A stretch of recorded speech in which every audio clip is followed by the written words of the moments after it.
بسم اللہ الرحمن الرحیم۔ السلام علیکم محترم ناظرین، ایک روز حضرت علی رضی اللہ تعالی عنہ اپنی بارگاہ اقدس میں موجود تھے۔ ایک مالدار شخص آیا اور بہت پریشان تھا۔ اس کے چہرے پر پریشانی اور دکھ کے آثار نمایاں نظر آ رہے تھے۔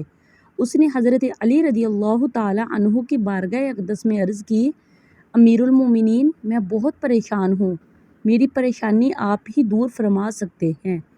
حضرت علی رضی اللہ تعالی عنہ نے فرمایا، کیا مسئلہ ہے؟ کون سی بات ہے جو تمہیں مجھ تک لے آئی ہے؟ اس مالدار شخص نے عرض کی، امیر المومنین، میں اپنی پیاری بیٹی کا رشتہ کرنا چاہتا ہوں، پھر ڈر جاتا ہوں کہ میری پیاری بیٹی کہیں دکھ اور تکلیف اور پریشانیوں میں مبتلا نہ ہو جائے۔ میری بیوی سے میں صلاح باہم کر کے آپ کے پاس آپ کی خدمت اقدس میں حاضر ہوا ہوں۔ مجھے کوئی ایسا گھرانہ بتائیں جس سے میری بیٹی کا گھر آباد رہے اور ہمیشہ ہمیشہ کے لیے خوش رہے، اور ہم اپنی پیاری بیٹی کا گھر ہنستا بستا دیکھ کر ہمیشہ خوش رہیں۔ اس مالدار کی ہر بات میں وزن تھا، اسی لیے حضرت علی رضی اللہ تعالی عنہ نے فرمایا، اپنی پیاری بیٹی کا رشتہ کرتے وقت صرف 3 چیزوں کا خیال رکھنا ہے۔ آپ کی بیٹی کا گھر ہمیشہ آباد رہے گا، اس کو اپنا گھر جنت محسوس ہوگا۔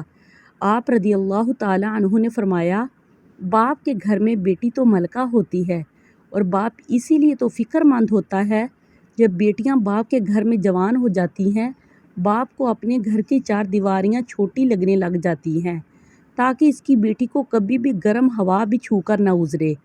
اس لیے اے مالدار شخص، نہ ہی تمہاری بیٹی کو تمہاری دولت خوش کر سکتی ہے، نہ ہی اونچے مقام والے گھر خوش کر سکتے ہیں۔ اس لیے جب بھی اپنی پیاری بیٹی، لاڈلی بیٹی کا رشتہ کرنے لگو تو صرف 3 چیزوں کا خیال کر لینا۔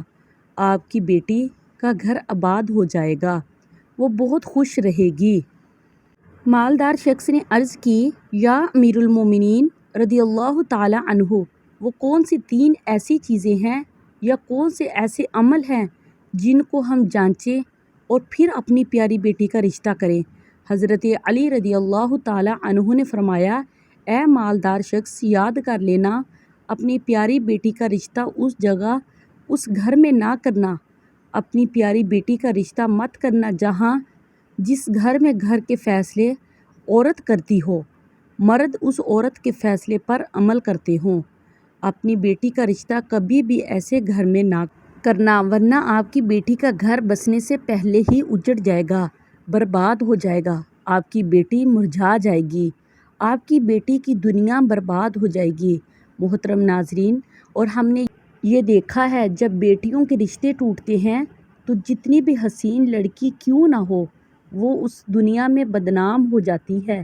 اس کو نہ گھر والوں سے پیار ملتا ہے، نہ میکے والوں سے پیار ملتا ہے، وہ میکے والوں پر اور سسرال والوں پر بوجھ بن جاتی ہے۔ اور محترم ناظرین، دوسرا وہ گھر جہاں مردوں کی حکمرانی چلتی ہو، وہاں بھی اپنی پیاری بیٹی کا رشتہ نہ کرنا، کیونکہ وہاں عورت کی عزت نہیں کی جاتی، صرف مرد حکمرانی کرتے ہیں۔ اور تیسرے نمبر پر وہ گھر ہے جہاں طلاق عام ہو، یعنی ان کے کنبے میں طلاق دینا عام ہو، خاندان میں طلاقیں ہوتی ہوں، کیونکہ طلاق دینے کو اللہ پسند نہیں کرتا، یہ بہت برا فعل ہے۔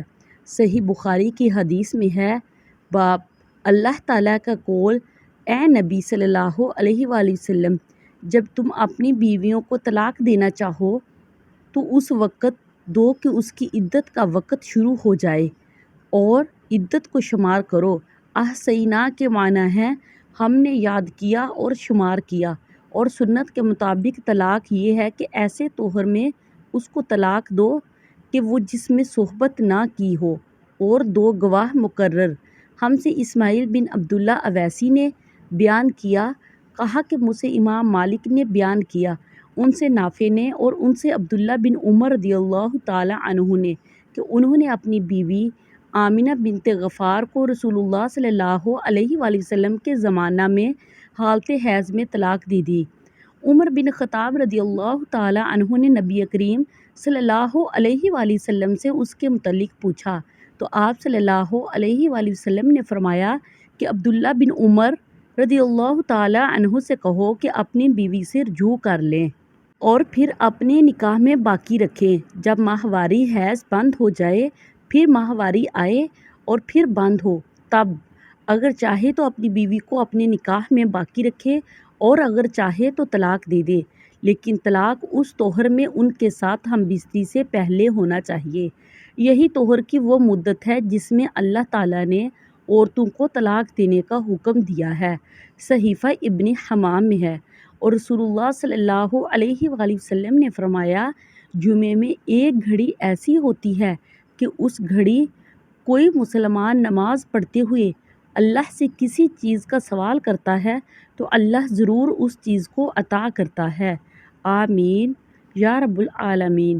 پلیز میرے چینل کو سبسکرائب کریں تاکہ میں اپنی ہر آنے والی ویڈیو آپ کے ساتھ شیئر کر سکوں۔ اب مجھے اجازت دیجیے۔ خدا حافظ۔